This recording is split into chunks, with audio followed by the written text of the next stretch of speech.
വിജയേട്ടാ നമസ്കാരം. നമസ്കാരം.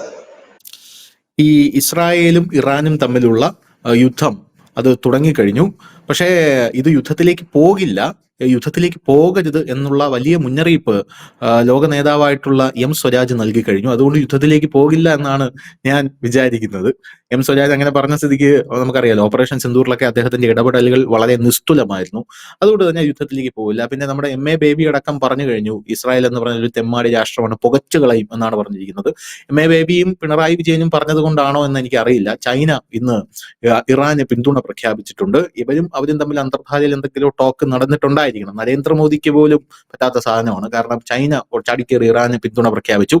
പിന്നെ റഷ്യ ഇപ്പൊ അടികൊണ്ട് പോഞ്ഞിരിക്കുന്നത് കൊണ്ട് ഇറാന് പിന്തുണ പ്രഖ്യാപിക്കാനായിട്ട് റഷ്യ പോയിട്ടില്ല. എങ്കിലും മാനസികമായിട്ടുള്ള സപ്പോർട്ട് നിങ്ങളുടെ കൂടെ ഞങ്ങൾക്ക് ഉണ്ട് എന്നുള്ളൊരു നിലയിലാണ് റഷ്യ നിൽക്കുന്നത്. പിന്നെ നമ്മുടെ ഇന്ത്യയുടെ കാര്യം പറയുകയാണെങ്കിൽ നമുക്കറിയാമല്ലോ, ഇസ്രായേൽ നമ്മുടെ അടുത്ത നമ്മുടെ ഒരു ഹാർട്ട് എന്നൊക്കെ പറയില്ലേ, ചങ്ക്, അതാണ് ഇസ്രായേൽ. പക്ഷെ ഇറാൻ നമ്മുടെ നല്ല ഫ്രണ്ടാണ്. കാരണം ഇറാനിൽ നമുക്ക് നമ്മുടേതായിട്ടുള്ള കൃത്യമായിട്ടുള്ള ഇടപെടലുകളുണ്ട്. ചബഹർ തുറമുഖമുണ്ട്, അതുവഴി നമ്മൾ പല കാര്യങ്ങളും ഓപ്പറേറ്റ് ചെയ്യുന്നുണ്ട്. ആ തുറമുഖം നമ്മൾ താലിബാന് തുറന്നു കൊടുത്തിട്ടുണ്ട്. താലിബാനെ വെച്ച് നമ്മൾ പല ഓപ്പറേഷൻസും നടത്തുന്നു എന്ന് പാകിസ്ഥാൻ ആരോപിക്കുന്നുണ്ട്. നമ്മുടെ ആരോപണമല്ല, പാകിസ്ഥാൻ ആരോപിക്കുന്നുണ്ട്. അപ്പൊ ഇതൊക്കെ കോൺസ്പിറസികളാണ്. അപ്പോൾ ഇങ്ങനെ ഇരിക്കുന്ന ഒരു സാഹചര്യത്തിൽ അമേരിക്ക ഇത് രൂക്ഷമാകും, ഈ സംഭവം രൂക്ഷമാകും. കാരണം അമേരിക്ക ഇപ്പൊ ഇസ്രായേലിന്റെ കൂടെ കട്ടയ്ക്ക് നിന്നില്ലെങ്കിൽ ഇറാനെ നേരത്തെ ചർച്ചയിൽ ബിജുചേട്ടൻ പറഞ്ഞതുപോലെ നമുക്ക് വില കുറച്ച് കാണാൻ സാധിക്കില്ലല്ലോ. കാരണം അവരുടെ കയ്യിലുള്ള മിസൈൽ ശേഖരം എന്ന് പറഞ്ഞാൽ അതിഭീകരമാണ്. അങ്ങനെയൊക്കെ ഉള്ളത് കൊണ്ട് തന്നെ ഇറാൻ ഒരു മാനസിക പിന്തുണ, അല്ല, ഇസ്രായേലിന് ഒരു മാനസിക പിന്തുണ എന്നുള്ള രീതിയിൽ ഇറാനെ ഒന്ന് ഭയപ്പെടുത്താൻ അമേരിക്കൻ പടക്കപ്പലുകളെ നമ്മൾ അയച്ചിട്ടുണ്ട്. ഇവിടെ നമ്മുടെ ഇറാന്റെ തീരത്തോട്ട് നമ്മൾ അയച്ചിട്ടുണ്ട്. അപ്പോ നമ്മളൊരു 3-4 മാസം മുമ്പ് കൊടുത്തൊരു വാർത്ത ബിജുചേട്ടന് ഓർമ്മയുണ്ടോ? അന്ന് ഈ വാർത്ത കൊടുത്തപ്പോ ഇവിടെയുള്ള സകല ആൾക്കാരും നമ്മളെ കളിയാക്കി. നമ്മളൊരു കുഴപ്പം അതാണ്. കാരണം നമ്മൾ ഈ വാർത്തകളൊക്കെ നമുക്ക് കിട്ടുന്നത് നമ്മൾ അപ്പോഴേ, ഇപ്പൊ നമ്മൾ യൂറോപ്യൻ യൂണിയന്റെ വാർത്തയാണെങ്കിൽ തന്നെയും യൂറോപ്യൻ യൂണിയൻ ഇപ്പോ ആൾക്കാരോട് നിങ്ങൾ യുദ്ധത്തിനുള്ള പരിശീലനം എടുക്കണം, ബങ്കറിൽ കയറിയിരിക്കണം, 75 മണിക്കൂർ നിങ്ങൾ ഭക്ഷണവും വസ്ത്രവും ഒക്കെ ശേഖരിച്ച് ബങ്കറിലിരിക്കാൻ തയ്യാറാകണം എന്ന് നമ്മൾ അന്ന് പറഞ്ഞപ്പോൾ അവർ വന്ന് നമ്മുടെ താഴത്തെ കമന്റുകൾ കാണണം, ഈ വാർത്ത നിങ്ങൾക്ക് എവിടെ നിന്ന് കിട്ടി, അങ്ങനെയാണ് ഇങ്ങനെയാണ്. ഇനിയിപ്പം ഈ ഒരു 5-6 മാസത്തിന് ശേഷം ജർമ്മനിയിൽ ഒരു യുദ്ധം പൊട്ടിപ്പുറപ്പെടുമ്പോഴായിരിക്കും സത്യം പറഞ്ഞാൽ അന്ന് നമ്മൾ കൊടുത്ത വാർത്തയുടെ പ്രാധാന്യം ഇന്ന് വരുന്നത്. അന്ന് നമ്മൾ കൊടുത്തു, ഇറാന്റെ ഒരു വാർത്ത നമ്മൾ കൊടുത്തു, അതായത് ഇന്ത്യയുടെ ഒരു പടക്കപ്പൽ ചബഹർ തുറമുഖത്തേക്ക് പോകുന്നുണ്ടെന്ന് കൊടുത്തിട്ടുണ്ടായിരുന്നു. വിജയൻ ഓർമ്മ കാണും, നമ്മുടെ ഇന്ത്യയിൽ ഒരു പടക്കപ്പൽ പോകുന്നുണ്ടെന്ന്. അന്നേ നമ്മൾ പറഞ്ഞു ഇത് ഇസ്രായേലും ഇറാനും തമ്മിലുള്ള ഒരു യുദ്ധത്തിന്റെ ഒരു സൂചനയാണ്, അതുകൊണ്ടാണ് ഇന്ത്യയിൽ ഒരു പടക്കപ്പൽ അങ്ങോട്ടേക്ക് പോകുന്നത്. പക്ഷെ നമ്മുടെ പ്രേക്ഷകർ അത് വിശ്വസിക്കാനായിട്ട് തയ്യാറായില്ല. അവർ നമ്മളെക്കാട്ടിലും വലിയ യുദ്ധകാര്യ വിദഗ്ധന്മാരായതുകൊണ്ട് അവർ പറയുന്നു അങ്ങനത്തെ ഒരു സംഭവമേ ഉണ്ടായിട്ടില്ല, നിങ്ങൾക്ക് മാത്രം കിട്ടിയ വ്യാജ വാർത്ത. എന്തായാലും നമ്മുടെ ചബഹർ തുറമുഖത്ത് അത് ഇപ്പോഴും ഡോക്ക് ചെയ്യുന്നുണ്ടെന്നാണ് എനിക്ക് തോന്നുന്നത്. അപ്പൊ ഇങ്ങനെ ഒരു സാഹചര്യത്തിൽ അമേരിക്കയുടെ ഒരു പടക്കപ്പലും അവിടെ വരുന്നുണ്ട്. ഇതിപ്പോ ഒരു ഇസ്രായേൽ ഒരു ആക്രമണം നടത്തി, ഇനി അമേരിക്കൻ പടക്കപ്പലിൽ നിന്നൊരു രണ്ടാമത്തെ ഒരു പോർമുഖം കടലിൽ നിന്ന് തുറക്കാനുള്ള ഒരു വഴിയാണോ അമേരിക്ക ഇപ്പോ സ്വീകരിക്കാൻ പോകുന്നത്? അങ്ങനെ തുറന്നു കഴിഞ്ഞാൽ നമ്മുടെ ചബഹർ തുറമുഖത്തിന് അതെന്തെങ്കിലും കേടുപാടുകൾ ഉണ്ടാക്കാനുള്ള ഒരു സാധ്യതയുണ്ടോ? കാരണം ഇപ്പൊ തന്നെ ക്രൂഡ് ഓയിലിന്റെ വില അങ്ങേയറ്റമായി കഴിഞ്ഞു. ഇവിടെ കഴിഞ്ഞ ദിവസം ഞാൻ ഈ ഇസ്രായേലും ഇറാനും തമ്മിലുള്ള ഒരു വാർത്ത നമ്മൾ തന്നെ ന്യൂസ് ഇന്ത്യ മലയാളം പോയിന്റിൽ കൊടുത്തപ്പോ ഒരാൾ വന്ന് കമന്റ് അടിച്ചിരിക്കുന്നത് കണ്ടു. അതായത് അവിടെ യുദ്ധം നടക്കുന്നതിന് നിനക്കൊക്കെ എന്തടാ, നമ്മളോട് ചോദിച്ചതാ. ഇവിടെ ഇപ്പോ അവിടെ യുദ്ധം നടക്കുമ്പോൾ ഏറ്റവും കൂടുതൽ പ്രശ്നം ഉണ്ടാകാൻ പോകുന്നത് ഇന്ത്യയിലാണ്. കാരണം നമ്മുടെ സാധനത്തിന്റെയൊക്കെ വില കുതിച്ചു വരാൻ പോകണം. അപ്പോൾ എന്താണ് യഥാർത്ഥത്തിൽ നമ്മുടെ ഒരു മാർക്കറ്റിന്റെ അവസ്ഥയാകാൻ പോകുന്നത്? പിന്നെ നമ്മുടെ ഒരു പടക്കപ്പൽ അങ്ങോട്ട് പോയിട്ടുണ്ട്, അമേരിക്ക രണ്ടാമതൊരു പോർമുഖം തുറക്കാൻ തയ്യാറാവുകയാണോ? ഇതിന് കുറച്ച് ഉപചോദ്യങ്ങളൊക്കെ ഉണ്ട്, അത് ഞാൻ വഴിയെ ചോദിക്കാം. ഇതിനകത്ത് ഇന്ത്യയുടെ ഒരു മാനസികാവസ്ഥ ഞാൻ പറഞ്ഞുതരാം. നമ്മുടെ മോളെ നമ്മൾ അവിടുന്ന് കെട്ടിച്ചു വിട്ടു. അവരുടെ കുടുംബവും നമ്മുടെ മോന്റെ ഫാമിലിയും തമ്മിൽ ഒരു വഴക്ക് നടക്കും. ഇതിനകത്ത് നമ്മൾ ആരെ കൊള്ളും? മോൻ നമ്മുടെ ചങ്കാണ്, മോളും ചങ്കാണ്. പിന്നെ നമുക്ക് ചെയ്യാനൊരു മാർഗ്ഗമേ ഉള്ളൂ, മോനെ കൂടെ നിർത്തുക. മോനെ കൂടെ ഉണ്ടല്ലോ, മോൻ നമ്മുടെ കൂടെ ഉണ്ട്, മോനെ കൂടെ നിർത്തുക, മോളെ സംരക്ഷിക്കാൻ വേണം നമുക്ക്. അപ്പൊ എന്ത് പറ്റും? അവിടെ നമ്മൾ നിലയുറപ്പിക്കും. എന്നിട്ട് മോന്റെ അടുത്ത് പറയും, ഇവിടെ വീടൊന്നും അടിച്ച് പൊളിക്കരുത് കേട്ടാ, പിന്നെ നിങ്ങൾ അങ്ങോട്ടും ഇങ്ങോട്ടൊക്കെ എന്തെങ്കിലും പറയുന്നതൊക്കെ പറഞ്ഞു, കുഴപ്പമില്ല, നമുക്ക് അഡ്ജസ്റ്റ് ചെയ്യാന്ന് പറയും. ഇതേ അവസ്ഥയാണ് ഇപ്പൊ ഇന്ത്യയുടെ. ഇനി പടക്കപ്പലിന്റെ കാര്യം പറഞ്ഞു വന്നുകൊണ്ടാണ് ഞാനത് പറയുന്നത്. അതുകൊണ്ട് ചബാർ തുറമുഖത്തിന് നേരെ ഒരു ആക്രമണം ഉണ്ടാകില്ല. കാരണം അത് സംരക്ഷിക്കേണ്ടത് ഇന്ത്യയുടെ ഉത്തരവാദിത്വമാണ്. അതുപോലെ തന്നെ ഇന്ത്യയുടെ കുറെ പ്രൊജക്ടുകളുണ്ട്, അതിനൊന്നും ഒന്നും സംഭവിക്കില്ല. കാരണം ഇന്ത്യയെ സംബന്ധിച്ച് പറഞ്ഞു കഴിഞ്ഞാൽ നമ്മൾ 1-2 പോലെ കോടാനുകോടി രൂപ മുടക്കിയിട്ട് ഉള്ള പ്രൊജക്ടുകളാണ്. അതിനൊക്കെ ഒരു പ്രൊട്ടക്ഷൻ നമ്മൾ കൊടുത്തിട്ടുമുണ്ട്, കൊടുക്കുകയും ചെയ്യും. ഇവിടെ ഈ പലരും ഈ ഇസ്രായേൽ ഇറാൻ യുദ്ധത്തിൽ അർമാദിക്കുന്നവരുണ്ട്.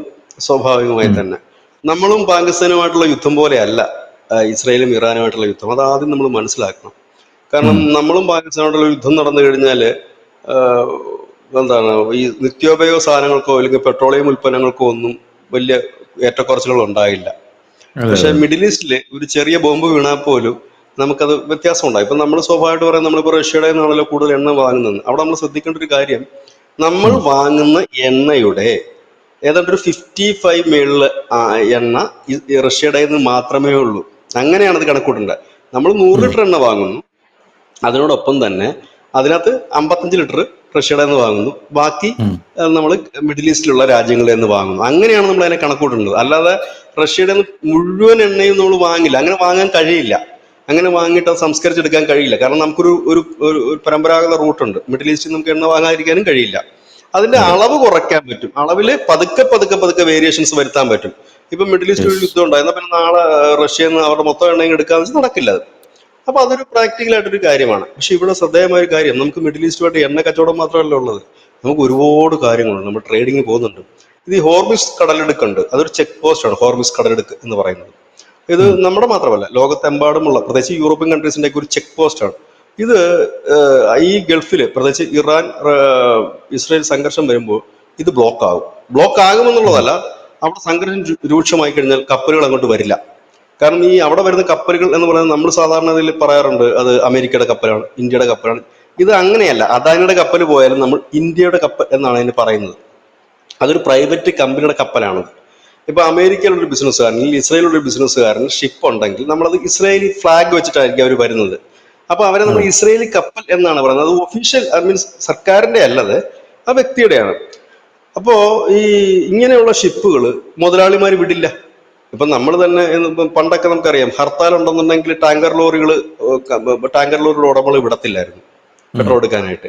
ആ ഹർത്താലുണ്ട്, ഒന്നുകിൽ നീ 12 മണിക്ക് മുമ്പ് ഓടിക്കയറണം അവിടെ കൊച്ചിയില്, അതെ. ഇല്ലെന്നുണ്ടെങ്കിൽ നീ പോകരുതെന്ന് പറയും. കാരണം ഗ്ലാസ് പൊട്ടിക്കഴിഞ്ഞാൽ ആരാ ഇതിന്റെ അനുഭവിക്കേണ്ടത്? ഈ മുതലാളി അനുഭവിക്കേണ്ടത്. അപ്പൊ അതുകൊണ്ട് വണ്ടി വിടത്തില്ല ഉം, എന്ന് പറയും. അത് നമ്മൾ ഹർത്താൽ ഉണ്ടായിരുന്ന ഒരു കാലം. ഹർത്താലൊക്കെ ഇപ്പൊ എത്ര പേര് ഓർക്കുന്നുണ്ടെന്ന് പോലും എനിക്കറിയില്ല. ഹർത്താലൊന്നും ഇപ്പൊ ഇല്ലല്ലോ ഇന്ന്. അപ്പൊ അതെ അന്നത്തെ അതെ. ഒരു കാലത്ത് അങ്ങനെ പറയും, 12 മണിക്ക്, രാത്രി 12 മണിക്ക് മുമ്പ് ഓടിയത്. കാരണം 12 മണിക്ക് ഹർത്താൽ തുടങ്ങുന്നു. അപ്പൊ അതിന് മുമ്പ് ഓടി എത്തിക്കഴിഞ്ഞാൽ ഓക്കെ എന്ന് പറഞ്ഞൊക്കെയാണ് ഷിപ്പിന്റെ കാര്യം. പിന്നെ നമ്മുടെ രാജ്യത്തെ സംബന്ധിച്ചായാലും വലിയ വലിയ രാജ്യങ്ങളെ സംബന്ധിച്ചാൽ സ്വന്തമായിട്ട് ഷിപ്പുണ്ട്. നമ്മുടെ രാജ്യത്തിനും ഷിപ്പുണ്ട്. ഈ എണ്ണ കയറ്റുമതിക്ക് സ്വന്തം ഷിപ്പുണ്ട്. അത് ചിലപ്പോൾ ഓടുമായിരിക്കാം, ബാക്കിയുള്ള ഷിപ്പുകൾ ഓടില്ല. ഇപ്പം നമുക്ക് ഒരുപാട് റിഫൈനറീസ് ഉണ്ട് നമ്മുടെ രാജ്യത്ത് തന്നെ. അതെല്ലാം തന്നെ പ്രൈവറ്റ് സെക്ടറിൽ വർക്ക് ചെയ്യുന്ന ഒരുപാട് റിഫൈനറീസ് ഉണ്ട്. അതായത് റിലയൻസിന്റെ ഉണ്ട്, അംബാനിയുടെ ഉണ്ട്, അദാനിയുടെ ഉണ്ട്, പലരുടെയും ഉണ്ട്. അപ്പം ഇവിടേക്കൊക്കെ ഈ പ്രൈവറ്റ് ഷിപ്പുകളാണ് വരുന്നത്. അപ്പൊ ഇതിന്റെ ഒരു വലിയ റൂട്ട് അവിടെ നിൽക്കുക, ആരും വിടില്ല അത്. കാരണം ഇതിനകത്ത് ഈ കപ്പലൊക്കെ തകർന്നു കഴിഞ്ഞാൽ ആരും ഒന്നും ചെയ്യാനും പോകുന്നില്ല. അങ്ങനെ ഒരു സംഭവം കൂടെ ഇതിനകത്ത്. അതുകൊണ്ടാണല്ലോ ഈ ഹൂത്തികൾക്കെതിരെ എല്ലാ രാജ്യങ്ങളും ഒറ്റക്കെട്ടായിട്ട് നിൽക്കുന്നത്. പിന്നെ എന്ത് സംഭവിക്കുന്നു വെച്ചാൽ, നമ്മൾ ഈ എണ്ണയും കൊണ്ട് കിടന്ന് ചുറ്റണം, ചുറ്റി വരണം ഒന്ന്. രണ്ടാമത്തെ കാര്യം, നമ്മുടെ പെട്ടെന്ന് ഉണ്ടാകുന്ന ഒരു എഫക്റ്റ് ഉണ്ടാകുന്ന എവിടെയാണെന്ന് വെച്ചാൽ നമ്മുടെ വ്യോമയാന മേഖലയിലാണ് ഉണ്ടാകുന്ന എഫക്റ്റ്. നമുക്കറിയാം, നമ്മളും പാകിസ്ഥാനും തമ്മിൽ അടി നടന്നതിന് ശേഷം ഒരു വലിയ നഷ്ടം വിമാന കമ്പനികൾക്ക് ഉണ്ടായിട്ടുണ്ട്. കാരണം നമ്മൾ ഉം, വളരെ ചുറ്റിയാണ് ഇപ്പോൾ യാത്ര ചെയ്തുകൊണ്ടിരിക്കുന്നത്. ഒന്നാമത്തെ കാര്യം, ഈ നമ്മൾ ചുറ്റി യാത്ര ചെയ്യും എന്ന് പറയുമ്പോൾ അതിന്റെ എക്സ്പെൻസ് കൂടുകയാണ്, അതിന്റെ അതെ. ചാർജ് കൂടുന്നു ഒന്ന്. രണ്ടാമത്തെ കാര്യം എന്ന് പറഞ്ഞു കഴിഞ്ഞാൽ, ഓരോ ഫ്ലൈ ചെയ്യുന്ന ഏരിയയ്ക്ക് നമ്മൾ ആ രാജ്യത്തിന് പൈസ കൊടുക്കണം. അപ്പം നമ്മൾ അതെ. ഒന്നോ രണ്ടോ രാജ്യം അധികം പറഞ്ഞു കഴിഞ്ഞാൽ ആ രാജ്യത്തിന് നമ്മൾ പൈസ കൊടുക്കണ്ടേ? ഇതേപോലെ യെസ്. തന്നെയാണ് കപ്പൽ റൂട്ടും, അങ്ങനെ തന്നെയാണ്. കപ്പൽ റൂട്ടും അങ്ങനെ തന്നെയാണ്. അതായത് നമുക്ക് മിഡിൽ ഈസ്റ്റിൽ നിന്ന് ഇപ്പൊ നമുക്കാണ് വമ്പൻ പ്രൊജക്റ്റ് ആണ്. നമ്മൾ സൗദിയും യു എയുമായിട്ട് കടലിനടിയിൽ കൂടെ 9,000 ദൈർഘ്യം വരുന്ന ഒരു കേബിൾ ശൃംഖല തന്നെ പണി പൂർത്തിയായിക്കൊണ്ടിരിക്കുക. കേബിൾ ശൃംഖല അത് പെട്ടെന്ന് ഉം, നമ്മുടെ ഉം, ഉം. കമ്മ്യൂണിക്കേഷൻസും കാര്യങ്ങൾക്കൊക്കെ വേണ്ടിയിട്ട്. ഒപ്പം തന്നെ നമ്മുടെ ഒരു വലിയ ഡ്രീം പ്രൊജക്റ്റ് ആണ്. അവിടുന്ന് കടലിനടിയിൽ കൂടെ ഒരു ഇത് പാചകത്തിന്റെ അല്ല, ഗ്യാസിന്റെ ഒരു സാധനം നമ്മൾ പ്ലാൻ ചെയ്യുന്നുണ്ട്. ഇങ്ങനെ ഒരുപാട് നമുക്ക് പ്രൊജക്ടുകളും കാര്യങ്ങളൊക്കെ എല്ലായിടത്തും ഉള്ളതാണ്. ഇതെല്ലാം അതെ. ബ്ലോക്ക് ആകും. ബ്ലോക്ക് ആകുമ്പോൾ എന്ത് പറ്റുമെന്ന് വെച്ചാൽ, ഇപ്പൊ നമുക്ക് 106 രൂപയ്ക്കാണ് പെട്രോൾ ലഭിക്കുന്നത്. ഈ യുദ്ധം കൊടുമ്പിരി കൊണ്ടുവച്ചാൽ ഇപ്പോൾ എനിക്ക് മനസ്സിലാക്കാൻ കഴിയുന്നത്, ക്രൂഡ് ഓയിലിന്റെ വില വളരെയധികം കൂടിയിട്ടുണ്ട്. അത് $120 എത്തും എന്നാണ് മനസ്സിലാക്കാൻ കഴിയുന്നത്. ഉം, അങ്ങനെയെങ്കിൽ $120 ക്രൂഡ് ഓയിൽ ഇവിടെ എത്തുമ്പോൾ അതിനെ സംസ്കരിച്ച് നമുക്ക് പെട്രോളായിട്ട് തരുമ്പോൾ ഉണ്ടാകുന്ന ചാർജ് കുറഞ്ഞ പക്ഷം ഇപ്പോഴുള്ള ഈ 106 രൂപയിൽ നിന്ന് ഒരുപക്ഷെ 110 രൂപ, 112 രൂപ എത്താനുള്ള സാധ്യതയുണ്ട്. അപ്പോഴ് ഈ യുദ്ധത്തിന് വേണ്ടി കൈയടിക്കുന്നവരൊന്നും കാണില്ല. അപ്പൊ അവരെല്ലാം മോദിയെ ചീത്ത വിളിക്കും. മോദി ആ ചീത്ത വിളി കേൾക്കാൻ ബാധ്യസ്ഥനല്ല. കാരണം അദ്ദേഹത്തിന്റെ കുഴപ്പം കൊണ്ടല്ല ഈ പൈസ കൂടുന്നത്. കാരണം ഈ യുദ്ധം വരുമ്പോൾ സ്വാഭാവികം അവിടുന്ന് ഇറക്കുമതി ചെയ്യുന്ന അസംസ്കൃത വസ്തുവായ ക്രൂഡ് ഓയിലിൽ ചാർജ് കൂടുന്നു എന്നുള്ളതാണ് എൻ്റെ യാഥാർത്ഥ്യം. പക്ഷെ അത് മനസ്സിലാകുന്നില്ല, അങ്ങനെ ഒരു സാധനം വരാനുള്ള സാധ്യതയുണ്ട്. അതൊന്ന്. പിന്നെ രണ്ടാമത്, ഇന്ത്യ കോടിക്കണക്കിന് രൂപ ഇറാനിൽ മുടക്കുന്നുണ്ട്. കാരണം നമ്മളെ സംബന്ധിച്ച് ഇറാൻ നമ്മുടെ എക്കാലത്തെയും നല്ലൊരു കമ്പാനിയനാണ്, അല്ലെങ്കിൽ നമ്മുടെ ഏറ്റവും നല്ലൊരു ഫ്രണ്ടാണ്. അത് മാത്രമല്ല, ഇപ്പോഴത്തെ ഒരു പരിസ്ഥിതിയിൽ നമുക്ക് ചബാർ തുറമുഖം എന്ന് പറയുന്നത് നമുക്ക് കണ്ണായ ഒരു പ്രദേശമാണ്. അത് കൂടാതെ നമ്മുടെ ഏറ്റവും വലിയൊരു സ്വപ്നമുണ്ട്, അത് അഫ്ഗാനിസ്ഥാനിൽ നിന്ന് കൂടെ ഒരു ഒരു റോഡ് മാർഗം നമ്മൾ പോയിട്ട് ഈ പാകിസ്ഥാൻ വഴി ഈ റഷ്യ വഴി മിഡിൽ ഈസ്റ്റ് വഴി യൂറോപ്പ്. ഇതിന്റെ പണി, കാരണം ഇത് ഓൾറെഡി നമ്മൾ പണിയേണ്ട കാര്യമില്ല, ഇത് ഓൾറെഡി ഉള്ള റോഡുകളൊന്ന് ഡെവലപ്പ് ചെയ്ത് ലിങ്ക് ചെയ്യിച്ചാൽ മാത്രം മതി. ഇതിനുള്ള ചർച്ചകളും കാര്യങ്ങളും നിരന്തരം നടന്നുകൊണ്ടിരിക്കുമ്പോഴാണ് ഇങ്ങനെ ഒരു സംഭവം വരുന്നത്. എനിക്ക് തോന്നുന്നത് ഒരു സൈഡിൽ ഇസ്രായേൽ ആയതുകൊണ്ട് ഒരു പക്ഷേ ഇന്ത്യയുടെ സ്ഥാപനങ്ങൾക്ക്, ഇല്ലെങ്കിൽ ഇന്ത്യൻ ഈ തുറമുഖം അടക്കമുള്ളവയ്ക്ക് നേരെ വലിയ രീതിയിലൊരു അറ്റാക്ക് അവർ നടത്തി. ഇതൊരു വലിയൊരു കോയിൻസിഡൻസ് ആണോ എന്ന് എനിക്കൊരു സംശയമുണ്ട് കേട്ടോ. കാരണം നമ്മൾ UAE-യുമായിട്ട് ബന്ധപ്പെട്ട് ഇപ്പൊ ഇന്ത്യയുടെ പ്രധാനമന്ത്രിയായ നരേന്ദ്രമോദി വന്നതിന് ശേഷം ഇന്ത്യ വളരാതിരിക്കാനായിട്ട് മിഡിൽ ഈസ്റ്റിനെ വളരെയധികം പ്രക്ഷുബ്ധമാക്കുന്ന ഒരു പരിപാടി അമേരിക്കയുടെ ഭാഗത്തുനിന്ന് ഉണ്ടാവുന്നുണ്ടോ എനിക്ക് പലപ്പോഴും തോന്നിയിട്ടുണ്ട്. കാരണം ഇപ്പോൾ നമ്മുടെ മൂന്നാമത്തെ ടേമിൽ നമ്മുടെ ഏറ്റവും വലിയൊരു പ്രഖ്യാപനം എന്ന് പറയുന്നത് UAE എക്കണോമിക് കോറിഡോർ ആയിരുന്നു. അത് ബിജുചേട്ടൻ പറഞ്ഞ ഈ കോറിഡോറാണ്. UAE മിഡിൽ എക്കണോമിക് കോറിഡോർ എന്ന് പറഞ്ഞാൽ ഇതുവഴി ഇപ്പൊ നമുക്കറിയാലോ, ചൈനയുടെ ബെൽറ്റ് ആൻഡ് റോഡ് ചൈന പണിയുമ്പോഴും പല ഭാഗത്തും പ്രതിഷേധങ്ങളും പ്രക്ഷോഭങ്ങളും എല്ലാം ഉണ്ടാവാറുണ്ട്. ചൈനയുടെ ബെൽറ്റ് ആൻഡ് റോഡ് വരുമ്പോൾ നമുക്കറിയാം, ഗ്വാദ്വാർ തുറമുഖത്തിന്റെ അടുത്തോട്ട് അത് എത്തുമ്പോൾ, ബെൽറ്റ് ആൻഡ് റോഡ് എത്തുമ്പോൾ അവിടെ ബലൂചിസ്ഥാൻ ലിബറേഷൻ ആർമി പ്രശ്നം ഉണ്ടാക്കുന്നു, അപ്പുറത്ത് വലിയ പ്രശ്നം ഉണ്ടാക്കുന്നു, അഫ്ഗാനിസ്ഥാനിൽ എത്തുമ്പോൾ താലിബാൻ പ്രശ്നം ഉണ്ടാക്കുന്നു. അത് വളരെ ഹെക്ടിക് ആയിട്ടുള്ള ഒരു പ്രോസസ്സാണ്. ചൈനയ്ക്ക് ആ ബെൽറ്റ് ആൻഡ് റോഡ് വന്നു കഴിഞ്ഞാൽ ചൈന വേറൊരു തലത്തിലോട്ട് വളരും. അപ്പൊ സമാനമായ രീതിയിൽ UAE എന്ന് പറയുന്ന രാജ്യത്തിലൂടെ ആണ് നമ്മുടെ ഈ എക്കണോമിക് കോറിഡോർ പോകുന്നത്. ഇതുവഴി നമ്മൾ കയറി നേരെ യൂറോപ്പിലോട്ട് പോവുകയാണ്. അങ്ങനെ വന്നു കഴിഞ്ഞാൽ നമുക്ക് യൂറോപ്പിൽ നിന്ന് ചരക്ക് നീക്കം വളരെ ഗംഭീരമായിട്ട് ഇങ്ങോട്ടേക്ക് നടക്കും. അങ്ങനെ ഒരു സംഭവം വന്നു കഴിഞ്ഞാൽ, അങ്ങനെ നമ്മളൊരു കോറിഡോർ തുറക്കുന്നു, ഇവിടെ ചൈന ഒരു കോറിഡോർ തുറക്കുന്നു, അത് മിഡിൽ ഈസ്റ്റിലൂടെയാണ് പോകുന്നത്. അപ്പോൾ അങ്ങനെ ഒരു സംഭവം വന്നു കഴിഞ്ഞാൽ ഈ ഡോളറിന്റെ വില ഇടിയാനുള്ള സാധ്യത വളരെ കൂടുതലാണ്. ഇപ്പൊ തന്നെ ഡോളറിന് വളരെയധികം എന്താ പറയുക, അതിന് വില കുറഞ്ഞുകൊണ്ടേ ഇരിക്കുന്ന ഒരു സാഹചര്യമാണുള്ളത്. പിന്നെ പല ആൾക്കാരും പറയുന്നുണ്ട്, ഇന്ത്യയുടെ രൂപയും ഡോളറിന്റെ മൂല്യവും നിങ്ങൾ തട്ടിച്ചു നോക്കൂ, അപ്പോൾ ഡോളറിന്റെ വില കൂടി നിൽക്കുകയല്ലേ. അത് യഥാർത്ഥത്തിൽ അതിന്റെ നിർമ്മല സീതാരാമൻ കൃത്യമായിട്ട് അതിനൊരു മറുപടി പറഞ്ഞിട്ടുണ്ടായിരുന്നു. അത് അവർക്ക് മനസ്സിലാവാത്തതുകൊണ്ട്, അതായത് ഇന്ത്യയുടെ രൂപയുടെ മൂല്യം ഇടിയുന്നത് കൊണ്ടല്ല അതുണ്ടാവുന്നത്, മറിച്ച് ഡോളറിനെ അവർ പലിശ കയറ്റുന്നത് കൊണ്ടാണ് അതുണ്ടാവുന്നതെന്ന് കൃത്യമായിട്ട് നിർമ്മല സീതാരാമൻ ആ സമയത്ത് പറഞ്ഞിട്ടുണ്ടായിരുന്നു. അവർക്ക് മനസ്സിലായില്ല. അപ്പോൾ ഈ ഡോളറിന്റെ വില ഇടിയാതിരിക്കാൻ മിഡിൽ ഈസ്റ്റിൽ ഈ കോറിഡോറുകളൊന്നും വരാൻ പാടില്ല എന്നൊരു തെട്ടൂരം കൂടെ ഇതിന്റെ പിറകിലില്ലേ. ഞാനിത് പറയാനുണ്ടായ കാരണം ഇതിന് വേറൊരു ആസ്പെക്ട് കൂടെ ഉണ്ട്. കാരണം വിജയേട്ടൻ അറിയാലോ, റഷ്യ യുക്രൈൻ യുദ്ധം തുടങ്ങുമ്പോൾ എല്ലാവരും വിചാരിച്ചിരിക്കുന്നത് ഈ യുക്രൈനും റഷ്യയും തമ്മിൽ യുദ്ധം ഉണ്ടാകാനുള്ള പ്രധാനപ്പെട്ട കാരണം നാറ്റോയിൽ യുക്രൈൻ അംഗമാകാൻ പോകുന്നു. അപ്പോൾ നാറ്റോ യുക്രൈനിൽ വരും, റഷ്യയുടെ അതിർത്തിയിൽ നാറ്റോയുടെ ഒരു സാന്നിധ്യം ഉണ്ടാകും. അതിനേക്കാളും ഉപരി ഈ റഷ്യ വഴി യൂറോപ്പിലേക്ക് ഒരു ഗ്യാസ് പൈപ്പ് ലൈൻ വരുന്നുണ്ടായിരുന്നു. ആ പൈപ്പ് ലൈൻ്റെ പേര് ഞാൻ മറന്നു, ആ സമയത്ത് എനിക്ക് ഓർമ്മയുണ്ടായിരുന്നു.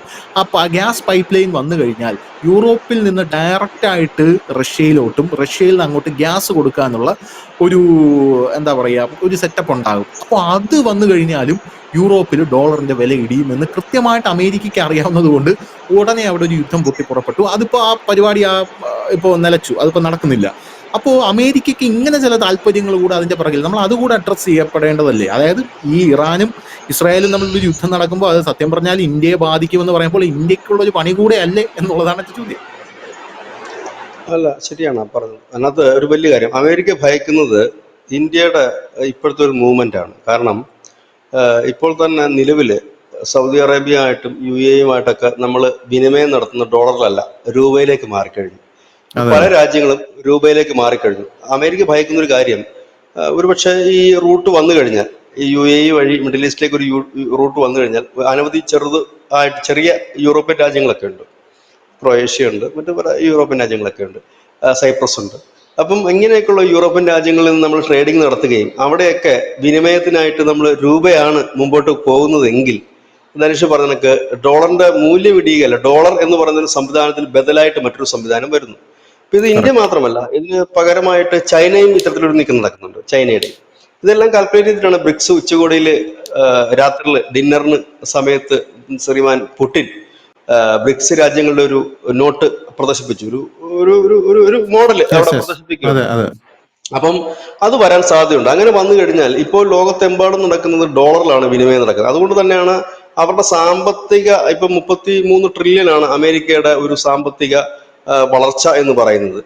അത് ഈ ഡോളറിന് ബദലായിക്കൊണ്ട് വേറൊരു സാധനമാണ് വരുന്നതെങ്കിൽ ഈ പറയുന്ന 33 കാണില്ല ധനുഷ്, താഴ്ത്തു പോകും. കാരണം ഈ ലോകത്തെ മുഴുവൻ കാര്യങ്ങളും നിയന്ത്രിക്കുന്നത് ഡോളറാണ്. അപ്പൊ അതുകൊണ്ടാണ് ഈ ഡോളറിന്റെ ഒരു പവർ അവിടെ ഉണ്ട്. പവറാണ് ഡോളർ എന്ന് പറയുന്നത്. അപ്പോ ആ പവർ ഇല്ലാതായി പോകും. മറ്റ് നാണയങ്ങളാണ് ട്രേഡിങ്ങിലേക്ക് വരുന്നതെങ്കിൽ, ഇപ്പൊ ഇത് ആദ്യമായിട്ടാണ് മോദി കയറിയ ശേഷമാണ് രൂപയ്ക്ക് UAE ആണ് ആദ്യം നമുക്ക് പെർമിഷൻ തരുന്നത്. അവരിപ്പോ നമ്മളോട്ട് അങ്ങനെയാണ്. റഷ്യ നമ്മൾ രൂപയിലാണ് ട്രേഡിങ് നടത്തുന്നത്. ഇപ്പൊ ബംഗ്ലാദേശ്, ശ്രീലങ്കയിലൊക്കെ നമ്മുടെ ബാങ്ക് തുടങ്ങിയിട്ടുണ്ട്. അവിടെ നമ്മളുമായിട്ട് ബാങ്കിന്റെ ലോണും കാര്യങ്ങളും എടുക്കണം. നമ്മുടെ പൈസയിലാണ് ട്രേഡിങ് നടത്താൻ പറ്റൂ, നമ്മുടെ പൈസ അടയ്ക്കാൻ പറ്റും. അങ്ങനെ നമ്മൾ അവിടെയും ഒരു ഇന്റർനാഷണൽ തലത്തിലേക്ക് മാറിയിരിക്കുന്നു.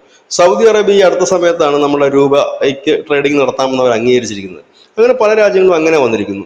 അപ്പൊ മിഡിൽ ഈസ്റ്റിലേക്ക് ഇന്ത്യ ഒരുപാട് കയറി പിടിമുറുക്കുന്നുണ്ട്, ഒരു യാഥാർത്ഥ്യമാണ്. ഒപ്പം തന്നെ അങ്ങനെ വരികയാണ് എന്നുണ്ടെങ്കിൽ മറ്റു രാജ്യങ്ങൾക്കും അത് കുറച്ചുകൂടി ഈസിയാണ്. ഡോളറിനേക്കാൾ മാറ്റി ചിന്തിച്ചു കഴിഞ്ഞാൽ കുറച്ചുകൂടി ഈസിയാണ്. അങ്ങനെ ഒരു ബദൽ നാണയം വന്നാൽ, ഈ സാമ്പത്തികമാണല്ലോ എല്ലാ രാജ്യത്തിനും നട്ടല്ലേ, അല്ലാതെ കുറെ വിമാനമുണ്ട് അല്ലെങ്കിൽ മിസൈൽ ഉണ്ടെന്ന് പറഞ്ഞിട്ട് കാര്യമില്ല. അതിനുള്ള സാമ്പത്തികം വേണം എന്നുള്ളതാണ് അതിനകത്തൊരു സാധനം. അപ്പം ഈ ഒരു അവസ്ഥ അതിനകത്ത് ഒരു പ്രധാന ഘടകമാണ്. അതൊരു ഭാഗം മാത്രമേ ആകുന്നുള്ളൂ. അതിന് വേണ്ടിയിട്ടല്ല ഒരു യുദ്ധം നടത്തുന്നത്.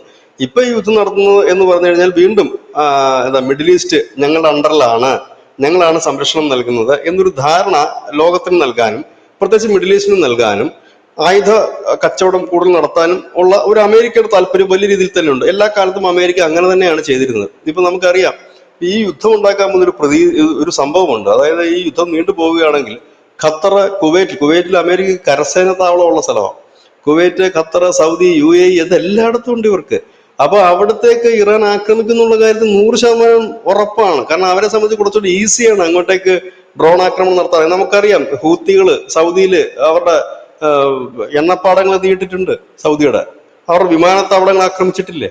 അപ്പൊ അവരെ സംബന്ധിച്ചത് കുറച്ചുകൂടെ എളുപ്പമാണ്. കാരണം അവർ തൊട്ടടുത്ത് നടക്കുന്ന ഇറാഖിൽ വ്യോമത്താവളമുണ്ട്, അവരുടെ സൈനിക താവളങ്ങളുണ്ട്, വലിയ കരസേനയുടെ ഒക്കെ. അപ്പൊ അത് അറ്റാക്ക് ചെയ്യാൻ അവരെ സംബന്ധിച്ച് എളുപ്പമാണ്. പക്ഷെ അങ്ങനെ വന്നാൽ സ്വാഭാവികമായി തന്നെ മറ്റൊരു രാജ്യത്തിന്റെ പരമാധികാരത്തിൽ കടന്നു കയറിയിട്ടുള്ള ഒരു അടിയായിരിക്കും അത്. കാരണം അവിടെ ശരിയാണ് അമേരിക്കൻ താവളമാണ് ആക്രമിക്കുന്നതെങ്കിലും, പക്ഷെ ഇറാഖ് ഒരു പക്ഷെ ഒന്നും മിണ്ടില്ലായിരിക്കും. പക്ഷെ കുവൈറ്റ്, സൗദിയൊക്കെ ആണെങ്കിൽ പ്രതികരിക്കാതിരിക്കില്ല. അപ്പൊ സ്വാഭാവികം എന്ത് ചെയ്യും, ആ മിഡിൽ ഈസ്റ്റ് കൂടി യുദ്ധത്തിലേക്ക് വലിച്ചിഴക്കപ്പെടും. അങ്ങനെയെങ്കിൽ ലക്ഷോപലക്ഷം പ്രവാസികളുണ്ട്, അവരുടെ കാര്യങ്ങൾ നമ്മൾ പരിഗണിക്കേണ്ടതായി വരും. മറ്റൊന്ന്, നമുക്ക് ഈ എണ്ണയുടെ ക്രൂഡ് ഓയിലിന്റെ വില വല്ലാത്ത രീതിയിൽ കൂടും. പിന്നെ നമ്മുടെ ട്രേഡിങ്, അങ്ങോട്ടേക്കുള്ള കയറ്റുമതികളൊന്നും ഉണ്ടാകില്ല. ഇതിനോട് ലിങ്ക് ചെയ്ത് നിൽക്കുന്ന മറ്റു രാജ്യങ്ങൾ അനവധിയാണ്. ഈ രാജ്യങ്ങളൊക്കെ ഇപ്പൊ നമ്മൾ ഫ്ലൈ ചെയ്യുന്നത് പോലും പലപ്പോഴും നമ്മൾ സൗദിയുടെ, UAE ഒക്കെ എയർലൈൻസിൽ കണക്റ്റഡ് ആയിട്ടുള്ള ഫ്ലൈറ്റുകളും യൂസ് ചെയ്യാറുണ്ട്. ആരും ഡയറക്റ്റ് ഫ്ലൈറ്റിൽ പോകുന്നവർ വളരെ കുറവാണ് ഇന്ത്യയിൽ നിന്ന്. അങ്ങനെ പോകുന്നവരുണ്ട്, അനവധി വ്യവസായികളുണ്ട്. ഇതെല്ലാം നിശ്ചലമാകും. കാരണം മിഡിൽ ഈസ്റ്റിൽ എന്തെങ്കിലും സംഭവിച്ചാൽ അത് ഏഷ്യക്ക് ബാധകമാണത്.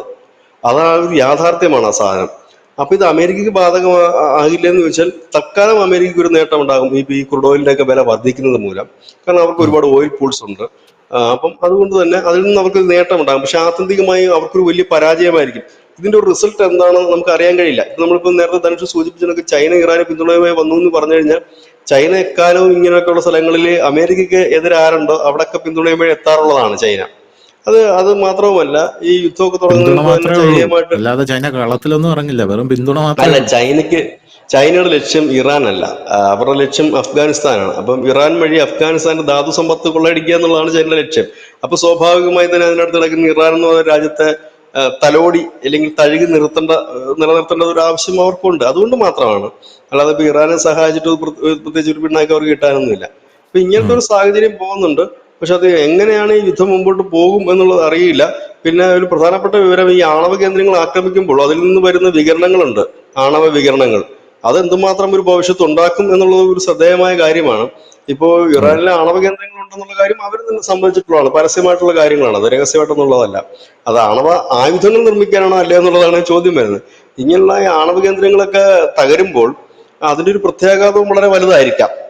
അതും നമ്മൾ ശ്രദ്ധിക്കേണ്ടതായിട്ടുണ്ട്. അത് അവിടെയൊക്കെയാണ് ഇന്ത്യ വളരെ സജീവമായിട്ട് 2 ദിവസമായിട്ട്, എനിക്ക് തോന്നുന്നു ആദ്യം നമ്മുടെ ജസ്വാൾ ആയിരുന്നു, നമ്മുടെ വിദേശകാര്യ വക്താവ് ജസ്വാളാണ് ഇതിൽ ഇടപെട്ടിട്ട് പറയുന്നു. അതിന് തൊട്ടു പിന്നാലെ ഇന്നലെ വീണ്ടും ജയശങ്കറിന്റെ ട്വീറ്റും പോസ്റ്റും ഒക്കെ വരുന്നു. ബെഞ്ചമിൻ നെതന്യാഹു നരേന്ദ്രമോദിയെ വിളിച്ച് സംസാരിക്കുന്നു. ജയശങ്കർ ഇറാന്റെ വിദേശകാര്യമന്ത്രിയെ വിളിച്ചു. എനിക്ക് തോന്നുന്നു ഈ സമീപകാലത്ത് ഇന്ത്യ ഒരു യുദ്ധത്തിൽ ഇത്രയും കാര്യക്ഷമമായിട്ട് ഇടപെട്ടിട്ടുള്ള ഒരു യുദ്ധം വേറെ ഇല്ലെന്ന് തോന്നുന്നു. റഷ്യ ഉക്രൈൻ യുദ്ധം നടന്നപ്പോൾ തന്നെ നമ്മൾ ഒന്നോ രണ്ടോ സ്റ്റേറ്റ്മെന്റ് മാത്രമേ ഇട്ടിട്ടുള്ളൂ. പലയിടത്തും നമ്മൾ മൈൻഡ് ചെയ്യാറ് പോലില്ല പലയിടത്തും നടക്കുന്ന പ്രശ്നങ്ങൾ. പക്ഷെ ഈ ഒരു വാറിൽ തുടക്കം മുതൽ തന്നെ ഇന്ത്യ നമ്മുടെ സ്റ്റാൻഡ് ക്ലിയർ ആക്കുന്നുണ്ട്. നമ്മൾ പറയുന്നുണ്ട് രണ്ടും സൗഹൃദ രാഷ്ട്രങ്ങളാണ്, അതുകൊണ്ട് നിങ്ങൾ അങ്ങനെ ചെയ്യരുത്, സമീപനം പാലിക്കണം. കാരണം നമ്മളെ സംബന്ധിച്ച് അതൊരു വലിയൊരു തിരിച്ചടിയാണ്. നമ്മളെ മാത്രമല്ല ഒരുപാട് രാജ്യങ്ങൾക്ക് അതൊരു തിരിച്ചടിയാണ്. അതൊക്കെ കണ്ടുകൊണ്ടാണ് നമ്മളത് പറയുന്നത്. ഏതായാലും ഇന്ത്യ വളരെ സജീവമായിട്ട് തന്നെ വളരെ ആക്റ്റീവായിട്ട് തന്നെ ഉണ്ട്. ഒരുപക്ഷെ ഇനി അങ്ങോട്ടും ഇങ്ങോട്ടും കൂടി വലിയ ഒരു വമ്പൻ അടി കൂടെ കഴിഞ്ഞിട്ട് സ്റ്റോപ്പ് ആകുമായിരിക്കാം എന്ന് നമുക്ക് പ്രതീക്ഷിക്കാം.